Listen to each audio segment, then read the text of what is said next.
happy year anniversary. Congratulations to John. 200 stories? 200 we got now?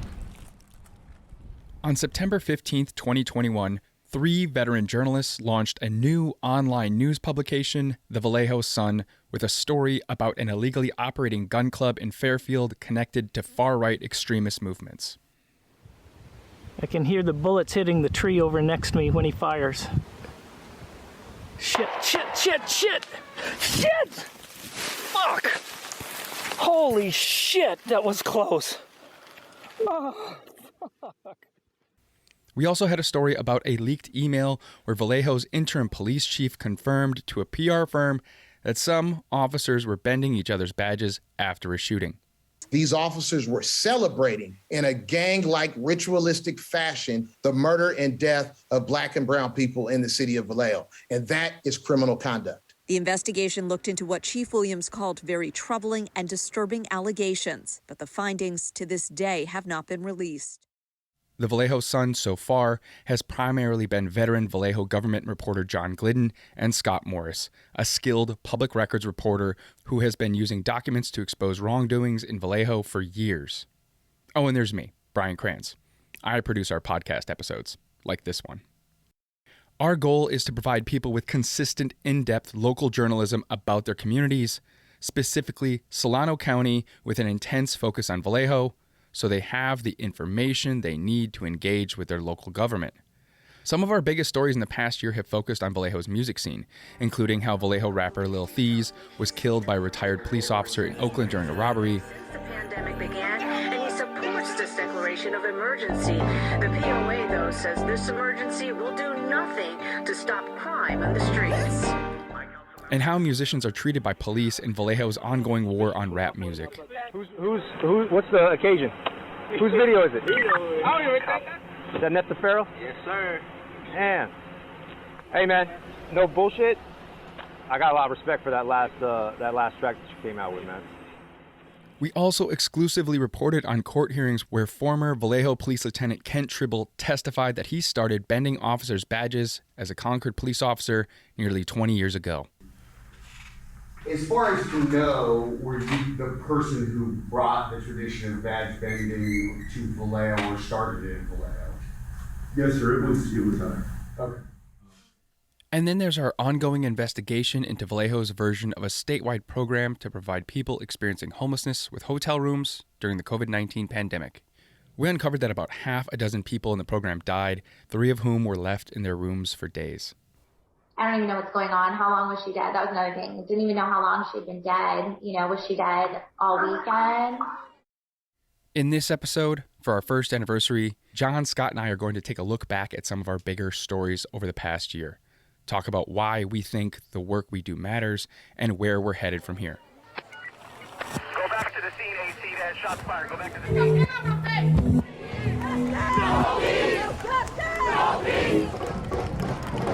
Let's keep this momentum going.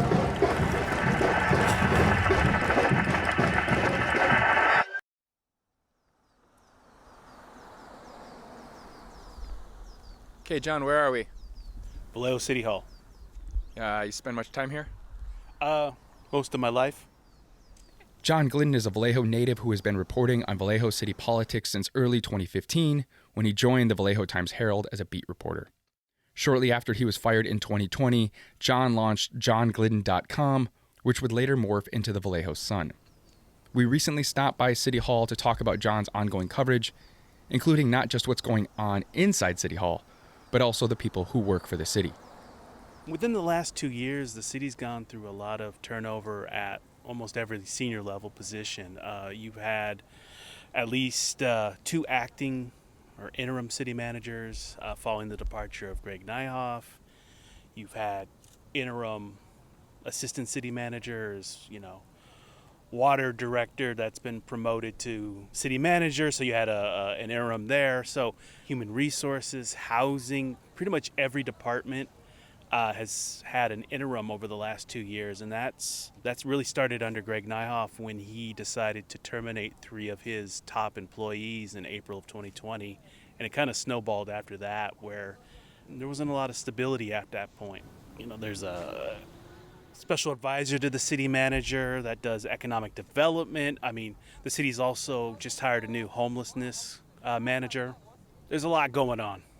Well, let's go for a walk real quick, because we have Vallejo City Hall, and we have our standard photo that we run with City Hall stories and everything. They're flying a Ukraine flag out front. There's a memorial to fallen police officers. And this is also a place for a lot of protests. When people are going to come protest, there's this big wide open space. I remember this is where I met you, or basically got to know you during the summer of 2020. Sure. We were working for different outlets, but we all, we spent a lot of time on this pavement here covering protests and stuff like that. When it comes to a lot of the outrage that we hear from activists on a regular basis, what are some of the more common themes that we hear about? So you feel free to come up as long as you have something to give and light a candle. Well, a lot of it's mostly about police reform, police brutality, excessive force, just a lot of questions about how issues with the city and what they're doing to remedy. You have badge bending with the police department, and there's been some about lack of services for the homeless. But it's mostly police at this point, where there's reform. There's a cry for reform and for more justice, I guess. It's actually a good segue, because we're going to go right next to City Hall. Is this the library or a library? John F. Kennedy Public Library. So this is the main branch. And this is important, because I remember you reported on people having, they want to put up a fence and kick out people experiencing homelessness that were using this as a home. This is also a proposed site for the police department, isn't it? The city's looking into it. Actually, this month in September, they're supposed to release a new feasibility study. They originally were eyeing 400 Mare Island Way, which is, I remember then city manager Greg Nyhoff calling this the City Hall complex, because that building is just, you could see it from City Hall. So he really wanted to develop this area as like a public safety City Hall area. Once there were some concerns about using that building as a police headquarters, the focus changed to, the John F. Kennedy Library becoming the new police headquarters. But, there hasn't been, it's still in the early stages of discussion, but the curious thing is that this complex is already 50 years old.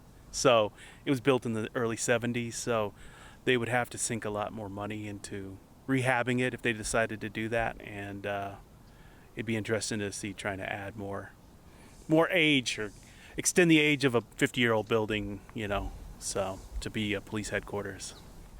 Besides a potential police headquarters, John reported on about what was going on at, or should I say outside of, that branch of the public library. The chair of the McCune collection, which is the rare books collection that has an entrance down in this plaza, advocated for sending a letter to the council about the situation and saying that this was harming the collection and people's enjoyment of it. You can see the doorway over there, that's what leads to the collection, or to inside the building to get to the collection. So he was very vocal, and the letter was very unapologetic about the situation and how they felt that the people living here were causing a disturbance, and health issues, and lack of services, stuff like that. Yeah. Over the last year, John has written more than 200 articles for the Vallejo Sun. Scott asked John about his approach to the local City Hall beat. Talk about the importance of regular beat reporting. A lot of what you do for the Vallejo Sun is just to be here day after day after day, and making sure that when these meetings come around, that there is a reporter in the room. There's a lot of little commissions, a lot of little bodies that don't get a lot of coverage in Vallejo. So why do you feel like it's important that you do this kind of work, that you keep covering these little meetings? Yeah, I think there's a need. These are the type of stories that I'd want to read if I was not in journalism. So that's why and I enjoy it. I probably shouldn't say that out loud, because then people You're doomed to do it forever. I'm doomed to, yeah. I think it's the material is fun, it's engaging, and it has to be done. As other local outlets have cut service, or decided not to be as active, you just you don't have the coverage that you need. This is 126,000 population that lives in this town. They deserve the news and how their city government's working or not working. There's issues with the city government, so you got to keep an eye on them. So like say we covered the McCune Commission, and we covered the all these like really small little bodies, and for you, like you told me that you these bodies are public, but they kind of operate in secret level just because they're kind of not very well known, or people don't pay attention to them, and so you said that you like to remind them that somebody is paying attention, that these are public meetings, right? Well, yeah, because I've noticed that if the public stops going to them, they kind of get wild, feral. They kind of get they get bold in their statements, and so showing up is that's kind of half the fun too, because they don't know who I am, and I probably shouldn't say that, but I don't know. It's someone who lives here and someone who's been a part or has seen the shrinkage of coverage. It makes me. I'm obviously disappointed to see that, and I'm trying to, through the Sun and through my previous work with JohnGlidden.com, is to try to bring back information to the people. They need to be informed, and so when they don't have the information, how can they make the right choice? How can our election coverage? How can they make they could probably make an honest decision, but our election coverage kind of makes it easier for them to, hey, this is who's running, this is what they're running on. And City Hall operates the same way. If you don't have anybody covering City Hall, things happen and people don't know about it. Settlements happen. That's public monies that are being spent that people don't realize.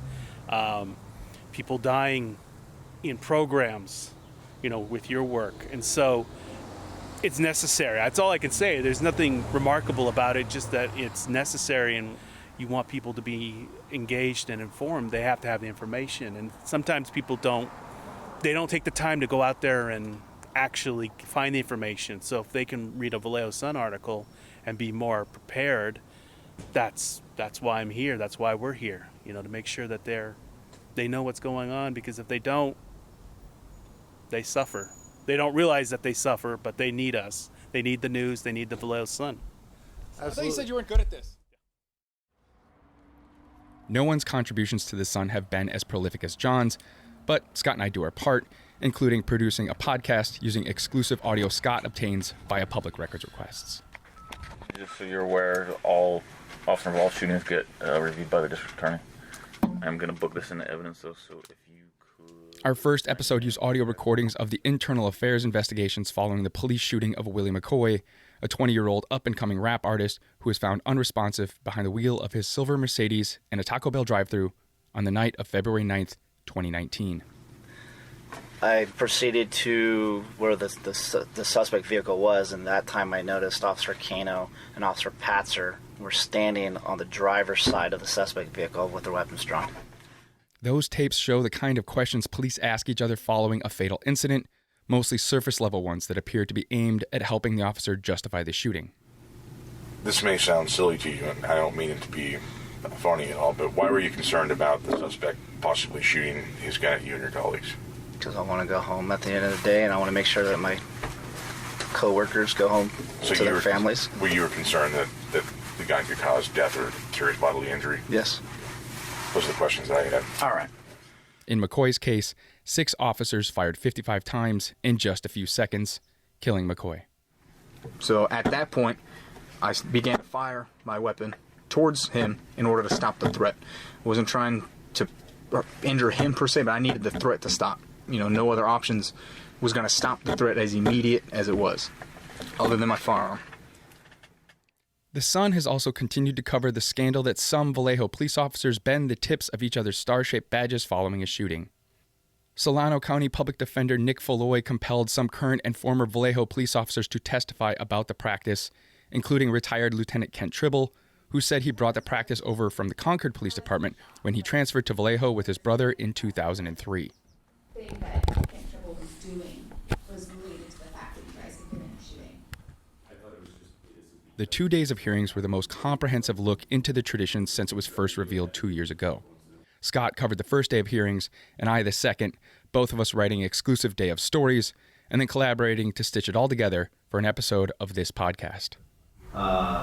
Kent Tribble sat me down, poured me a beer, and then began to tell me about how it would be nice if there was a way that you could recognize people you work with for being people that you could trust in moments of chaos and that you could trust with your life.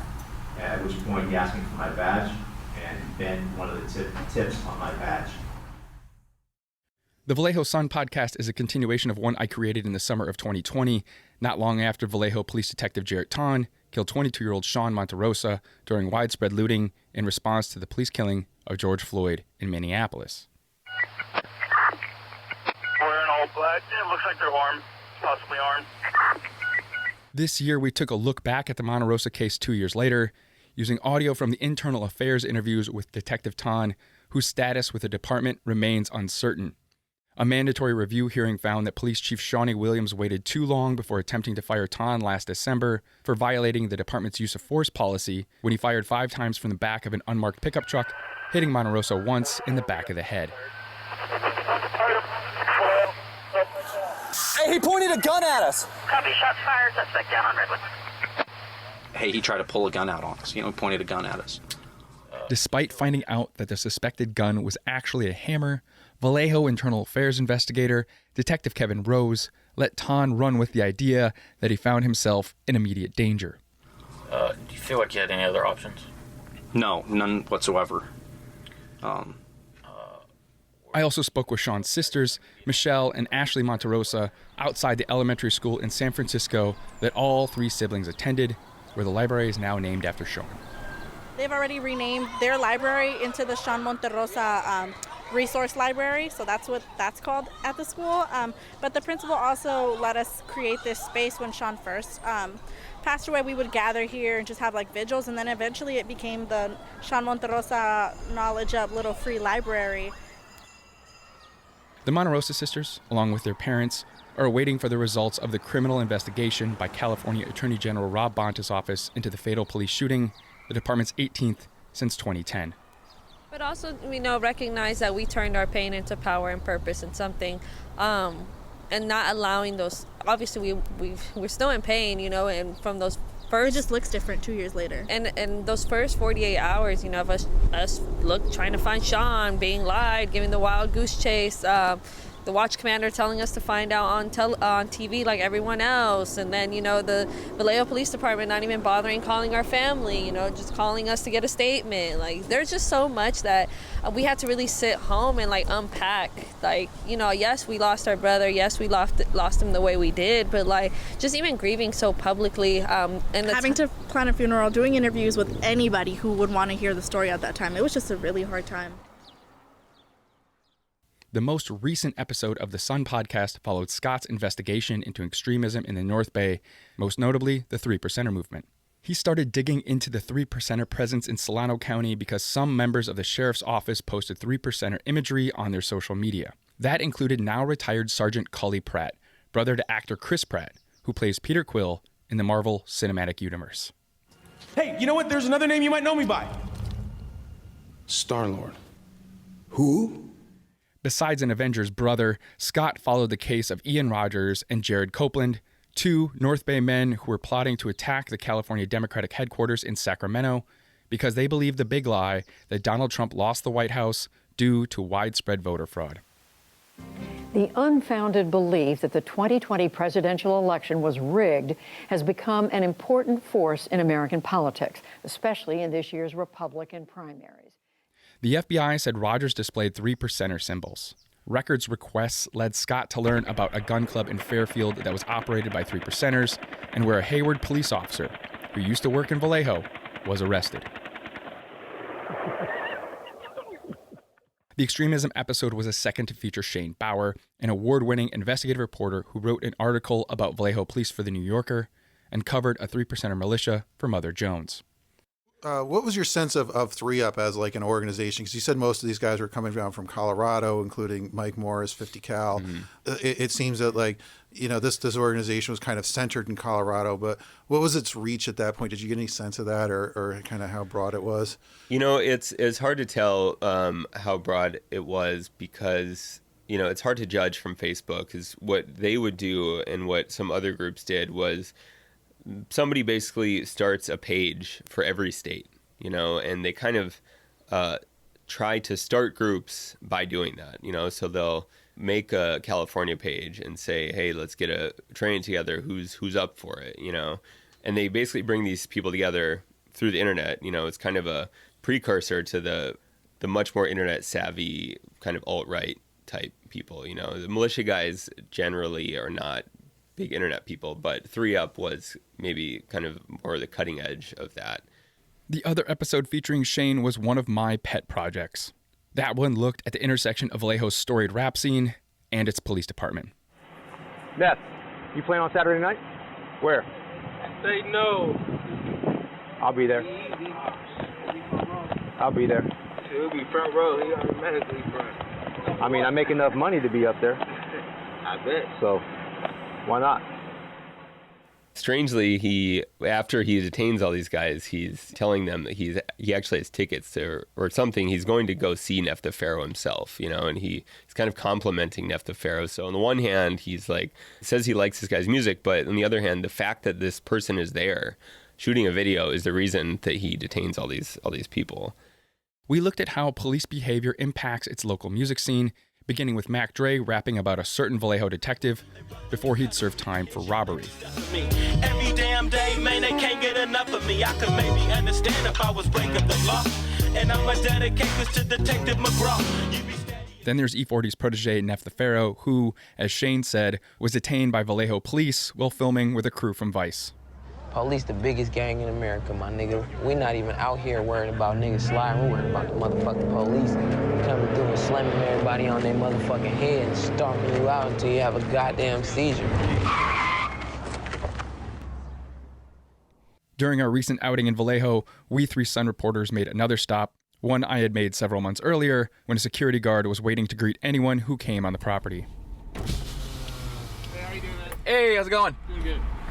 Are you here to talk with somebody with the hotel or meet with the hotel or? I was just coming to get audio from what was going, just the sounds and stuff like that. I'm a reporter. We're just following up on the Project RoomKey stuff. Oh, got it. Yeah. Yeah, they're not here anymore though, so. Yeah. For this latest trip to the Hampton Inn, John and I went with Scott, who spearheaded the Sun's coverage of deaths in Vallejo's Project RoomKey.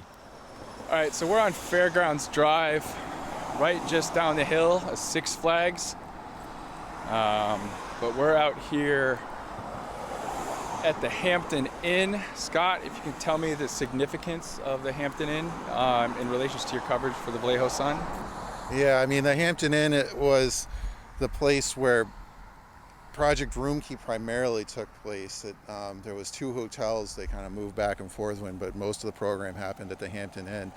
And, you know, we reported on a series of deaths in the Project RoomKey program, which was supposed to help homeless people through the pandemic. And, you know, it just seemed like there was a lack of services from the reporting that we were doing that was potentially leading to these deaths. It wasn't really clear how a lot of them happened because one of the most disturbing things about it was people weren't being found for days after they died, that they would be in their rooms for 3-4 days. It wasn't really clear, and in at least one case, the autopsy couldn't determine how she had died because she had been in her room for so long and her body was too badly decomposed. So it was a really sad and difficult story to report. It was just heartbreaking. Yeah, one of the people we heard from, because her family shared a voicemail of her talking about the conditions at the hotel. Not this one specifically. Right now I'm in a lockdown here at the hotel, the one they brought us to, which is the biggest fucking dive I've ever been in. And I get in here, both of my lamps don't work, no light in the bathroom, no hot water, what else, paint on the floor. But tell us about Sherry Nicoletta. Yeah, Sherry Nicoletta, had been homeless in Vallejo for a while. and she had some health problems that led her to join the Project RoomKey program when it started in March 2020. And she was living in this hotel in the Hampton Inn and moved over to the Roadway Inn when all the people in the program were moved over there. And that was the place where she was really complaining about the conditions, because that was a really, run-down residential motel, and there was mold in the walls and just a lot of things weren't working, and really not a good situation, to the point where the city ended up moving them back to this hotel, to the Hampton. But it was a few months after that that Sherry ended up dying, and when the city was really tight-lipped about this stuff, and we get some police reports and they're kind of vague about how people died, and the coroner said the death was still under investigation and couldn't give us any information. It was finally the family reached out to us after reading our stories and told us about Sherry. She was outgoing. She loved to go to concerts. She was always dressed up. She had really great taste and great style. My mom also struggled with bipolar disorder. So I imagine she was really manic, and it was just hard for anyone to deal with. And she had, I think, 3 places, but each one she was evicted from for manic behavior stuff. And then they pulled her voucher. So she was back on the streets. Sherry had COVID. She was quarantined in her room. She was just left up there, and she had gone to the hospital. They diagnosed her with COVID-19. She came back to quarantine, and then one day she calls up her son, and she didn't even speak. She was just moaning like she was in pain, as they described it.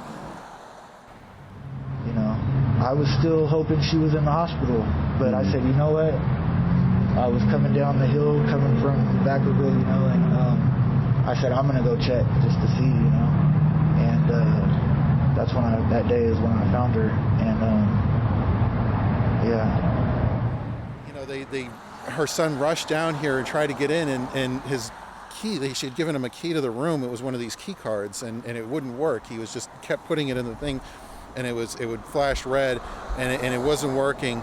And then the people there, this was on a Friday, and they told him to come back on Monday when the organizer of Project RoomKey, Kevin Sharps, would be there, the manager. It was the case manager, and that didn't make a lot of sense, that she could have been having a serious emergency. But despite that, he listened and he left, and he came back on Monday, and when he finally let him into the room, he saw his mother there, and she'd already been dead for days. And then asked me if I'm ready for this. Are you ready for me to open the door? What do you know that I don't? Because I've been ready fucking all weekend. I've been trying to break in here to see if my mom was in here. So that was kind of weird too. Luckily I went by there, because, who knows how long she would have been stuck up there if I didn't go there that morning to, check on her. Who knows how long she would have been in there for. Sherry Nicoletta was 63 years old.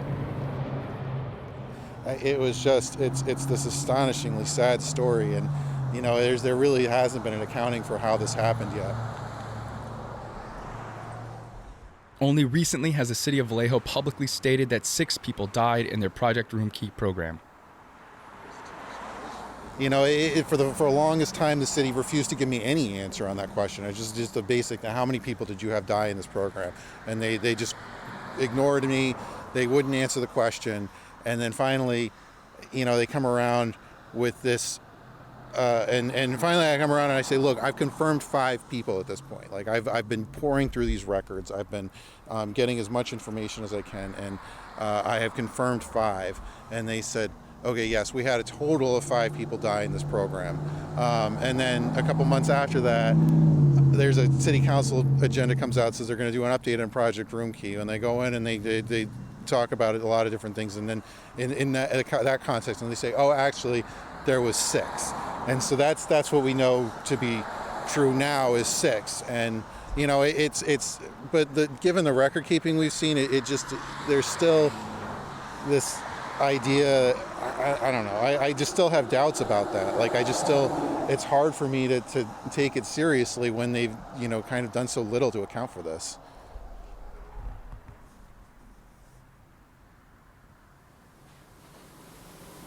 One of the important lessons I learned from the classic journalism movie All the President's Men is that sometimes you just have to stop for a burger with your coworkers. Please get a bacon cheeseburger. Sure. We did just that, picking up some burgers and fries from Bud's Giant Burgers on Sonoma Boulevard, and then drove to Vallejo's iconic waterfront to talk about where else could use a little sunlight. Well, you know, we got the basics. Got City Hall, major police stuff. Scott and I were the only reporters in the courtroom to publish stories regarding badge bending. Yeah, what's next? I mean, I say we keep doing what we're doing. The election coverage, I think that's vital. That's, you know, a resource. I think, you know. Democracy is cool. Yeah, democracy, yeah. It's pretty cool. That's right. We're building a lot of good resources on the election right now. John's been just covering everything. We've got stories on practically every candidate that's in the race right now. Yeah, that's, I took my time with those three from the forum because I wanted to make sure everyone shined. Everyone got a little love, you know. And got to hear that. I really enjoy making these podcasts. I will say that one of my favorite things I've experienced in my 2+ years of reporting on Vallejo, almost 3, something like that. People here want to talk. You know, there are lots of people where it's like, no, like, thank you for coming here. Thank you for being here. We're looking for someone to amplify our voices and pay attention and hold people accountable. Sit in the back of the room, sit in the courtroom, be there, be present, tell people what's going on, you know. And I think our name obviously speaks for itself, you know, bringing light to places where there weren't, you know.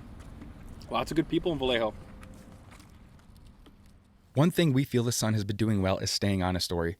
From John's dogged coverage of City Hall, to Scott's starting at a homeless encampment, to discovering half a dozen deaths in Vallejo's Project RoomKey. And that's the thing, is like the news doesn't stop. It goes on and on and on. You never just do one story and then it's over. You always got to keep going because, you know, there's always more to find out about it. You know, no story that I've ever written has ever told the complete picture. It just can't, because you're always going to find out more, and time goes on and new things happen, and you have to keep up on it because that's what news is. And obviously, reporting news costs money. While we're constantly piecing together our budget through grants and other sources, our biggest supporters are you, our readers, our listeners, whether you live in Vallejo or not. We recently unveiled a new subscription tier where you can pay $100 a year to be an ally of the Vallejo Sun. That, along with our $50 annual supporter tier, gets you access to our newsletter and ad-free browsing of vallejosun.com. But the articles, episodes, and newsletter remain free for all, so we sincerely appreciate all of your support, even if that's giving a like or a share on social media. We're going to continue to cover the November election and recently launched our new arts coverage with a preview of the Mare Island Dock of the Bay Festival from Gretchen Zimmerman. We'll soon be working with more freelancers, so if you have a story you want to tell or a news tip that you want to share, drop us an email at editor@vallejosun.com. Again, thank you for all your support. On behalf of John Glidden and Scott Morris, I'm Brian Krans, and we are the Vallejo Sun. Thanks for listening. Ever squeeze the trigger? Yeah. Ever set a nigga up? No. Ever helped a brother out when he was there? One of my favorite things about E40 was during the verses, where he was asked like how big Vallejo is, and he said 11 exits. That is just classic. You a loser? No. In a quarter mile, your destination will be on the right.